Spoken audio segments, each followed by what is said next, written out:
Today's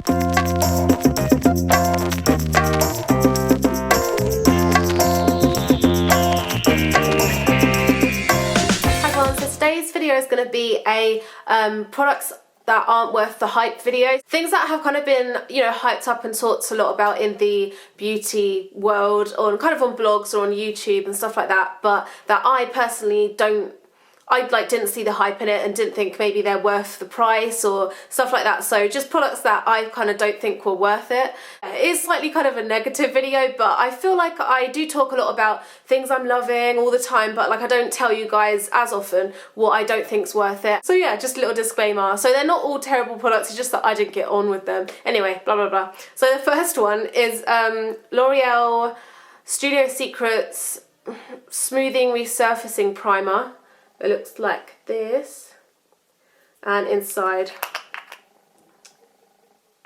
So this is kind of a moussey, lightly whipped kind of texture, and so it's a primer, so you use it like underneath your makeup, and it's supposed to make your makeup apply easier and make your makeup last longer during the day and stuff like that. I never really noticed a primer making my makeup stay up on my skin longer, so maybe that's just a personal thing, but like I didn't notice that from it. And the reason why I didn't like this was that, I don't know, the texture of it on my skin, the consistency, I just felt was a little bit heavy, and I feel like I didn't need another layer like of substance on my face, you know, like it's another layer of product on my face, and I just felt like it was a bit too much, and I'd be fine without it, and I didn't feel like it helped amazingly, and I felt it was heavy, especially with my oily T-zone area. I wouldn't really recommend it if you have oilier skin, but then it might work for you differently than it worked for me. So the next product is I'm really gutted about this because I was really obsessed with these for ages, because we can't get them in the UK and they're like more readily available in the States, but it's the EOS lip balms. So they look like that. They look so cute. Like, I love the packaging, and they look like a little egg, and then this one smells quite nice, but then it's really, really strong. Like, they have scents, but the thing with this I found was that it didn't really help my lips at all. I just felt like it sat on top of my lips and it didn't do anything for them. And you know how kind of Carmex and some other lip products feel like they're soothing the lips or conditioning the lips? It doesn't feel like it does anything. I think all it does is kind of sit there and it smells and it has a scent, but that's about it. So the next product is a Benefit product, and it's a box blush. It's the Sugarbomb box blush, and I'm really gutted about this because I think this was actually a gift to me, and you know when you feel really bad when something's a gift, but I just didn't get on with it that well. So it's Sugarbomb, and inside it looks like that. I think it has a light scent to it. I was really excited about this when it came out. It has an apricot shade, pink, a lighter pink, and a purple shade. And you can kind of use them on their own or swirl the brush in together, blah, blah, blah. But I just felt like it didn't show up on my skin. I don't know if it's my skin tone maybe, or if it's the product. But you can tell, like, I haven't used a lot of it because every time I used it, I just felt like nothing happened. Like, it didn't make my cheeks look not that nice, or it didn't make a huge difference in my makeup routine. And I think for the price and for it to not show up on my skin, like, it's not very good. The next item is a nail varnish, and it's OPI. Okay, a lot of people probably won't like this. Well, this is quite like popular, but it's OPI You Don't Know Jaques, and it looks like this. It's kind of a murky brown colour. That's the only way I can kind of explain it. And this is so, like, I heard so much about this, like everyone loved it, and so I bought it, and then I put it on. I've literally worn it like twice maybe, and then like every time I wear it I take it off so quickly afterwards because I feel like it looks horrible on my nails. Like, maybe again it's my skin tone, my skin colour, but it just doesn't do, I don't like this colour either that much really, but it just doesn't do anything much for my nails. It doesn't, you know, make my skin tone look any nicer. It doesn't make me look more tanned or anything nice. I feel like it just sits on my nails looking like a murky brown colour, and it reminds me of poo. I mean, if anyone asked me personally, I wouldn't say, oh yeah, it's a great nail varnish, but again, it might work for some other people more, and I might, like, in the future fall in love with it, who knows, but just at the moment, I'm not keen on it. The next product's a foundation, and it's one that I don't understand the hype of it. This is one where, like, I just don't get it. Like, Maybe I would if I lived in a much hotter climate and I didn't want as a lot of coverage or anything like that. It's, just so you know what it is I'm talking about, it's the Chanel Vitalumiere Aqua. And this is really, really popular online, like in blogger world and everything. And in a way I can see why, and I think it is like a nice product in that it's very, very lightweight, and it's lightweight and that's nice. And the colour, actually the colour match isn't too bad. I don't think they have that many colours in it, if I believe. But the thing I don't like about this, right, is at first I'll put it on and then like, I don't mind the light coverage, I can work with that, especially in summer. But, and I do the rest of my makeup and stuff like that. But I'll put this on and then literally, give it about 3 hours after, my skin just looks patchy. Like it doesn't stay, like it doesn't work on my skin, it just doesn't last. I think that's the thing I don't like, it doesn't last on my skin. And I feel like for Chanel, and you know, it's so much money, and I just don't get it. It's water-based, and then I like that in it as well, but it doesn't last on my skin. It makes my skin look patchy, and yeah. I think I'd prefer to wear Max Face and Body on my skin than the Chanel Vitalumiere. The next item is something extremely, like, it blew up everywhere, and it's the this might be a bit controversial, it's the Revlon lip butters. And well, firstly, I think they're overpriced. They're like £7 or something like that for like just a sheer lip colour. Like, I don't think it would even last that long. Like, that's it, rolled up. I have literally not used this. I've used it maybe once. That's all you get, and it's like £7, £8. So firstly, that's what I don't like about them. I think they're overpriced. But the colour selection, I'm not fond of either. Again, I feel really bad because I received some of these as a gift again. But I feel like the colour selection, again, for maybe it's my skin tone, doesn't work on me. I feel like, especially this one, like Creamsicle, it's way too light. It makes me have that kind of, you know, those pale lip colour, and a lot of the colours just don't work on me, and I can't even like blend them in and for them to look nice. It's such a shame, but I do like how they feel on the lips. They feel nice and light on the lips, and are they scented?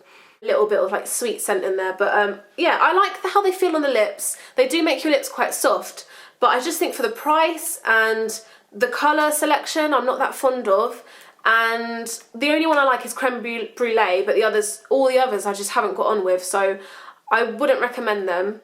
The next product is a MAC one, and it's the MAC Mineralized Skin Finish Natural.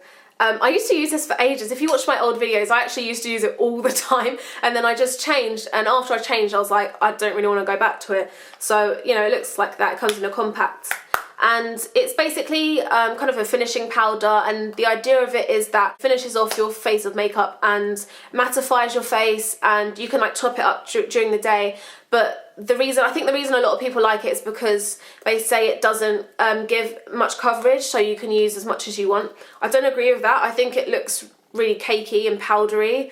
Like, after I changed from this and I used it again, I just thought it made my skin look so powdery, and I didn't enjoy it really. I know a lot of people do get on with it, but I just haven't repurchased it again because I think there's better powders you can get, and better lightweight powders that don't build up that you can get. I did use it for a long, long time, but then I kind of changed my mind, and I realised that my face must have been looking quite cakey. So I think some of the other MAC powders might be better than this. I don't think it's like the best MAC powder. The next thing is the most beautiful thing in the world, and it's the YSL, what's it called? Rouge Volupte, or Rouge Volupte lipstick.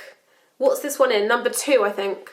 They look like this. They look absolutely gorgeous, if you can see that. The packaging is just fabulous. This is what it looks like inside. That is about how much you get. A little bit more than that maybe.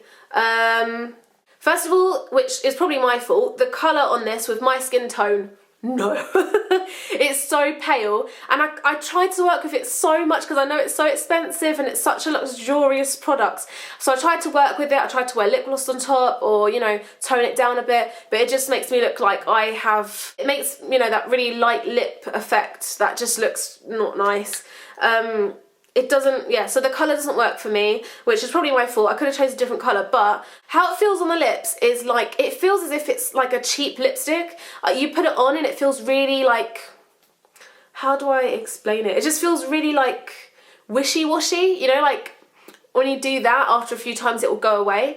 It won't last very long at all. I mean, it won't last much longer than about 15 minutes maybe. And it just sucks, you know, for the brand, for the price, for the packaging. No, it's just not worth it. It's not worth the money, I don't think. And I think MAC lipsticks will last so much longer than these. Okay, this last one is going to be very controversial maybe. It kind of exploded again in kind of blogger world, and I can kind of see why people like it, but then I personally, I'm not amazed by it, and I feel like I'm the only person that isn't that amazed by it. It's the Bourjois 1 second.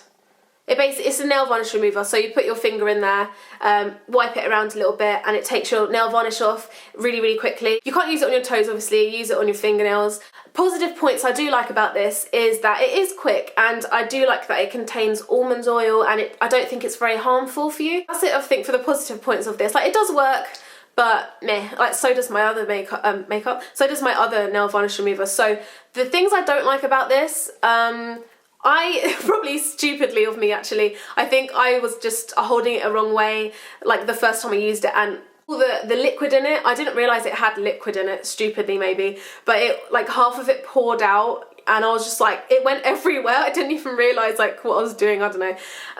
Another thing is that I don't like the feeling afterwards of like having put all my fingers in there, and then all my fingers have like this substance on it, and maybe it's just me being really weird, but like I have to go and, or maybe everyone does this after, but I have to like go and wash my hands, and I just feel like that's a bit of a faff, because I feel like I have substance on my fingers after I use it, and because it goes up to like half, you know, you can go up to halfway up your finger.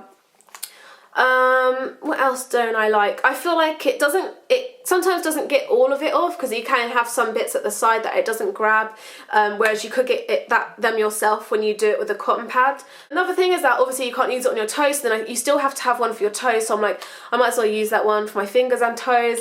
And also I like the feeling of getting it off myself and just getting in there and getting it all off properly. I don't know, but yeah, it's not too expensive. It's around £5, so it's not a rip-off or anything really, but I think it's a little bit gimmicky with the 1 second thing, because again, it doesn't get your nail varnish off in 1 second. You have to like scrub it round a bit, and let's just say I'm not going to repurchase it. It's not a terrible product, but I'm not wowed by it, and I'll just carry on to buy my usual nail varnish removers. So that's it, and those are the products that I don't think were worth the hype that much. In my opinion, you know, they might again work for you guys, but yeah, let me know if you've tried any of these things, what you thought of them, if you like thought the same as me, or if you thought differently and you like them, or if you want to tell me like a certain way to use the products that I might like them better, let me know. That's about it, so I should go now. If you're wondering, on my lips is NYX Antwerp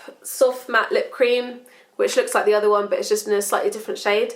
Yeah, I'll put everything in the down bar for like everything I'm wearing and stuff like that. And that's about it. I hope you're having a nice day, and yeah, I'll see you in my next video. Bye.